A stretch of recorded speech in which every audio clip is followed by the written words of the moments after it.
Yes, my dear students, now we will revise exercise 12.2.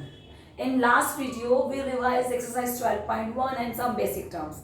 Now the revision of exercise 12.2, a quick revision.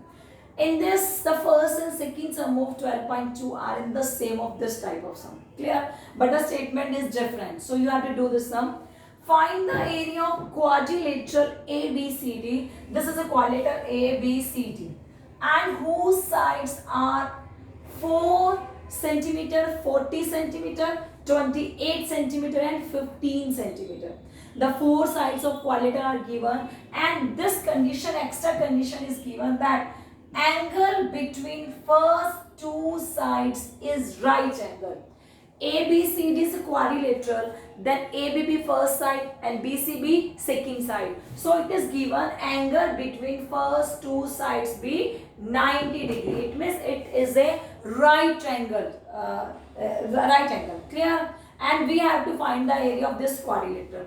Yes, my dear students, in exercise 12.2 first and second, if the quadrilateral sums are given, the diagram of quadrilateral are given, then we have to draw a one diagonal.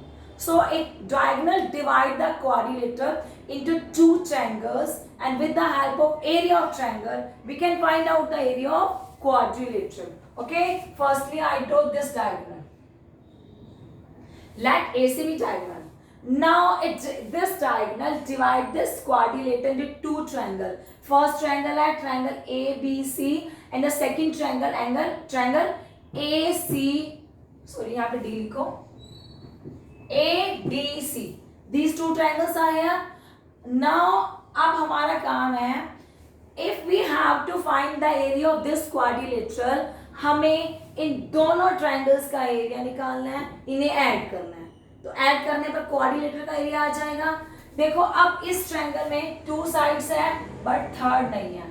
In this triangle also there are two sides but third side नहीं है. तो हमने process करना है सबसे पहले इस third side की वैल्यू फाइंड आउट करने के लिए. तो हमारा प्रोसेस स्टार्ट होगा इस डायगोनल की वैल्यू को निकालने के लिए. ठीक है, अब देखो एक कंडीशन गिवन है कि this is a right angle. तो ABC is a right angle triangle. In the solution, firstly you have to write ABCD be a quadrilateral, and let's draw a diagonal AC. Okay, and आप लिखोगे angle be 90 degrees. So triangle ABC is a right angle triangle. In right angle triangle we will use Pythagoras theorem. Pythagoras theorem क्या कहती है? Opposite of 90 hypotenuse. Clear? तो AC square is equal to base square plus perpendicular square. अब एक base हो जाएगा एक perpendicular because ABC is a right angle triangle. तो 9 का स्क्वायर प्लस 40 स्क्वायर, 9 9 से 81, 40 का स्क्वायर 1600. तो 1681.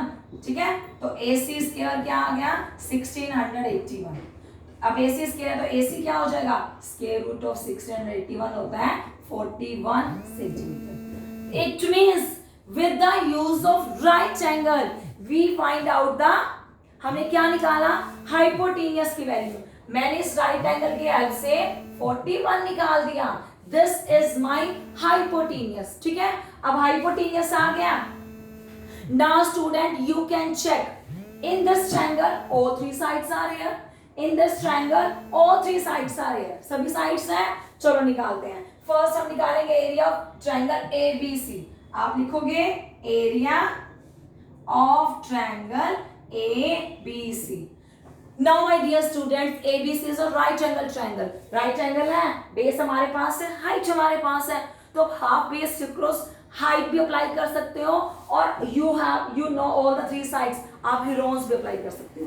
तो जो हमें इजी रहेगा वही अप्लाई करेंगे. हम अप्लाई करते हैं half base cross height. Height है 180 square centimeter is my area. This is my area. This is the area of triangle ABC. Now we have to find the value of, this is the first equation.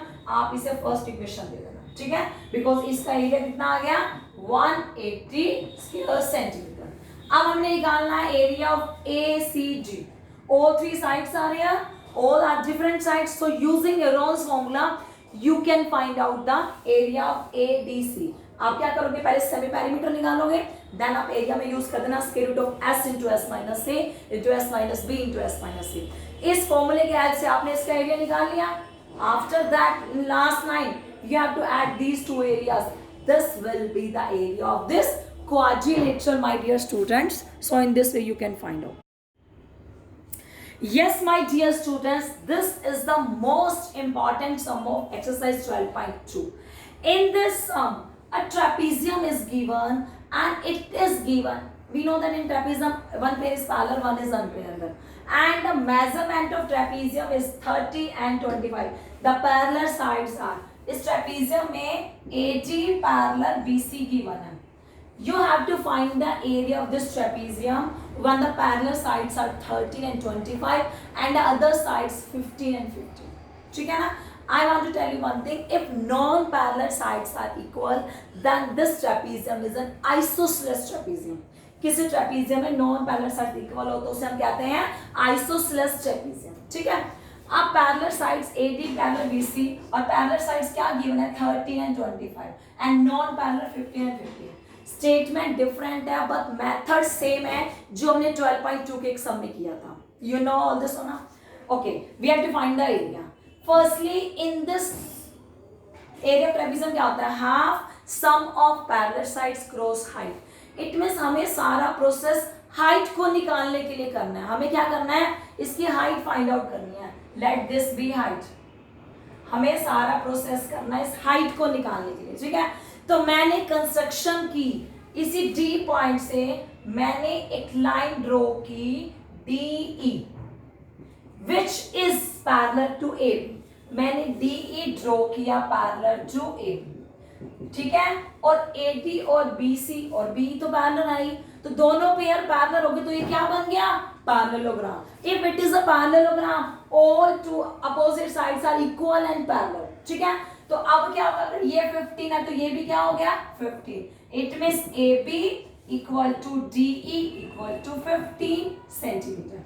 If AD 13 है तो BE क्या होगा, yes my dear students, AD equal to BE equal to 13 centimetre. ठीक है.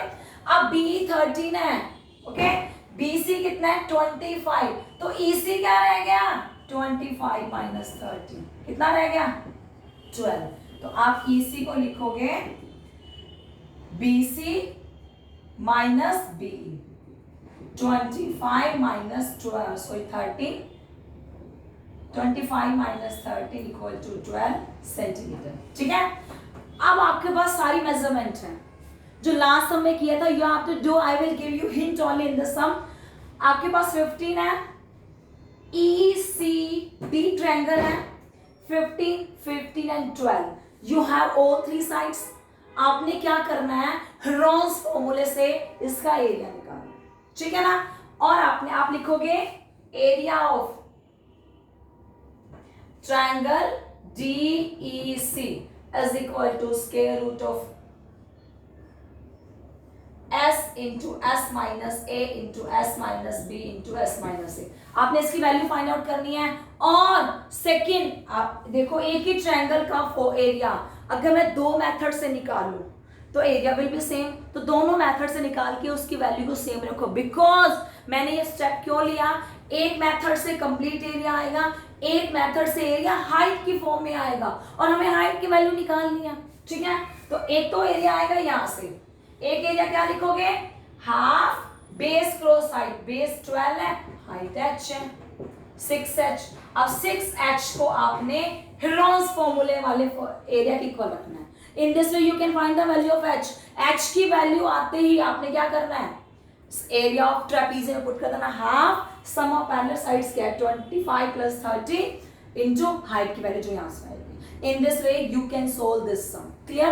This is the most important sum of this chapter. Yes, my dear students, next sum. A rhombus sheet whose perimeter is 32 meter. This is rhombus ABCD whose perimeter is 32. If perimeter is 32, then the sides are, all sides are equal. Perimeter 32, one side will be 8. That means 8, 8, 8 and 8. All sides are 8 meter. And one diagonal is 10 meter. One diagonal, I took this diagonal, let this diagonal be 10 meter. इसको remove करो. The length of this diagonal is 10 meter. Is painted on both sides. इस sheet को दोनों side से paint किया गया, front से भी बैक से भी. At the rate of ₹5 per square meter. We have to find the cost of the painting. Same as the sum in the exercise 12.2, but the statement is different. This is a rhombus. We have to find the area of this rhombus. And this sheet is painted on both sides. तो जो back front का area है वही same back का होगा, तो हमें double करना है और फिर कॉस्टिंग निकालनी है. Let's find out. This diagonal divides a rhombus into two triangles. तो फर्स्ट ट्रायंगल क्या है? ABD. तो आप निकालोगे solution in triangle ABD. ABD में A क्या है आपका? 8. B is also 8. C क्या है? 10. All three sides are here. Then we can find out the area. आप लिखोगे S. 8 plus 8 plus 10 by 2. 16 और 10 26 by 2 30 मीटर. 30 मीटर आ गया. अब आप निकालोगे area. Square root of S into S minus A. 13 into 30 minus 8. 30 minus 8 into 30 minus 10. ठीक है? 30. 30 minus 8. 5. 5 cross 3. Now we have to find this. Here only 5 is in pair, but rest of the 13 and 3 are not in pair. So we have to find out the square root. Answer होगा 5 square root of 39. यही होगा. अब हम 39 का square root निकालेंगे by using division method. I will tell you the division method also.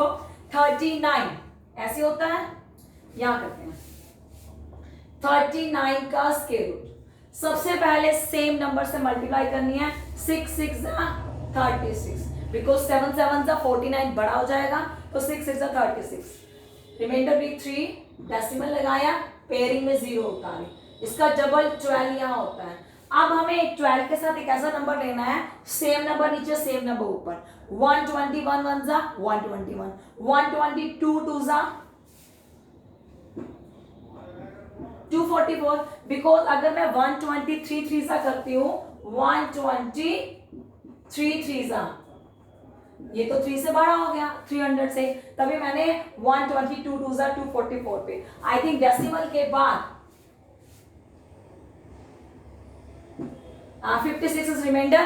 Answer will be 6.2 approx. Because आगे number है ना, हमने फाइंड आउट नहीं किया, तो डेसिमल के बाद 1 प्लेस लेकर मैंने अप्रोक्स आंसर लिखा. तो यहाँ क्या हो जाएगा? 5 cross 6.2 31 square metre. This is the area of triangle ABG. Clear?